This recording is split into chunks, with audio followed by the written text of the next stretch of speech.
இறையேசுவில் பிரியமான அன்பு சகோதரிகளே, புலர்ந்திருக்கும் புத்தாண்டின் மகிழ்ச்சி நிறை வாழ்த்துக்களை அன்புடன் அனைவருக்கும் உரித்தாக்குகின்றேன்.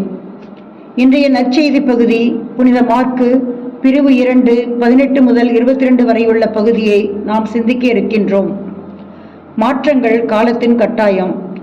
நோன்பு என்பது யூத சமூகத்தில் சிறப்பிடம் பெற்றது. அதாவது பாவங்களுக்காக மன்னிப்பு பெற உணவு உட்கொள்ளாமல் தங்களையே ஒடுக்கி வருத்திக் கொள்வதே நோன்பு என்று யூதர்கள் கருதினர். இயேசுவின் மீது நேரடியாக குற்றம் சுமத்த இயலாமல் அவர் சீடர்கள் செய்யும் செயல்கள் தவறு என்று சுட்டிக்காட்ட இயேசுவிடம், உம்முடைய சீடர்கள் ஏன் நோன்பு இருப்பதில்லை என்று கேட்கின்றனர் பரிசேயர்கள். இங்கு சீடர்கள் ஒரு புது யுகத்தை சார்ந்தவர்களாகவே கருதப்பட்டனர். யூதர்கள் கடைபிடித்த அர்த்தமிழந்த பழக்க வழக்கங்களை இயேசுவின் பாணியில் சீடர்களும் கைவிட்டனர். இதில் ஒன்றுதான் நோன்பு. ஜெபித்தல், தர்மம் செய்தல், நோன்பிருத்தல் ஆகிய 3 வகை நற்செயல்களும் யூத மக்களால் போற்றப்பட்டவை.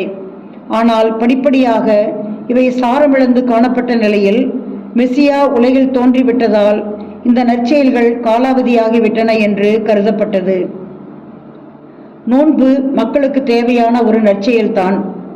யூதர்கள் ஆண்டிற்கு ஒரு முறை பாவப்பரிகார நாளில் நோன்பிருந்தார்கள் என்று லேவியராகமம் 16ஆம் அதிகாரத்தில் கூறப்படுகின்றது. பரிசேயர் கூட்டமோ தங்களை பற்றி தம்மட்டமடிக்கவே நோன்பிருந்தார்கள். இந்நிலையில் நோன்பு பற்றி விளக்கத்தை விளக்க வந்த இயேசு தம்மை மணமகன் என்றும் சீடர்கள் அவரின் நண்பர்கள் என்றும் பொருள்பட கூறி, மணமகனுடன் இருக்கும் வரை நோன்பு போன்ற துன்பச் செயல்களில் ஈடுபட தேவையில்லை என்று கூறுகின்றார். மெசியாவின் வருகை ஒரு புது யுகத்தை படைக்கும். இந்த புது யுகம் உருவாக்கும் சவால்களை ஏற்கும் மனமின்றி யூத மக்கள் இருந்தனர். தங்களுடைய சம்பிரதாயங்கள், பழக்க வழக்கங்கள் போன்றவற்றை தவிர்த்து புதிய மதிப்பீடுகளை ஏற்கும் மனநிலை யூதரிடையே இல்லை.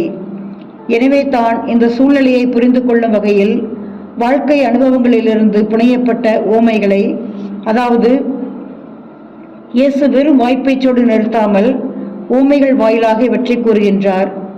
எவரும் பழைய ஆடையில் புது துணியை ஒட்டு போடுவதில்லை, பழைய தோற்பையில் புதிய திராட்சை ரசத்தை ஊற்றி வைப்பதில்லை என்று மக்கள் புரிந்து கொள்ளும்படி ஓமைகள் வாயிலாக விளக்கி வருகின்றார்.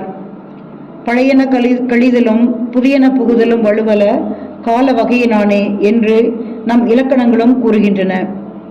இன்று நம் கிறிஸ்துவ வாழ்விலும் துறவு இல்லங்களிலும் உண்ணா நோன்பு, ஊடக நோன்பு, சொல் செயல்களில் கட்டுப்பாட்டு நோன்பு என்பவற்றை நாம் விரும்பி கடைபிடிக்க முன்வருகின்றோம். எந்த ஒரு சட்டம் மனிதனுக்கு பயன்படவில்லையோ அதை குழி தோண்டி புதைக்க வேண்டும் என்பதை இதன் வழி அறிந்து கொள்வோம். மனிதநேயம் காத்து காலத்திற்கு ஏற்றாற்போல் திரு அவை தரும் படிப்பினைகளுக்கு திறந்த மனதுடன் செவிசாய்த்து நம்மையும் நம்மை சார்ந்துள்ளவரையும் வாழ வைப்பதே உண்மையான நோன்பு, உண்மையான கிறிஸ்தவ மதிப்பீடு. ஜெபிப்போமாக. அன்பான இயேசுவே, நீர் காட்டிய புதிய பாதையில் வழிநடந்து உம்முடன் சங்கமிக்க ஜெபம், தவம், தியாகம், உண்ணா நோன்பு ஆகிய செயல்களில் ஈடுபட எங்கள் அனைவருக்கும் வரம் தாரும். ஆமென்.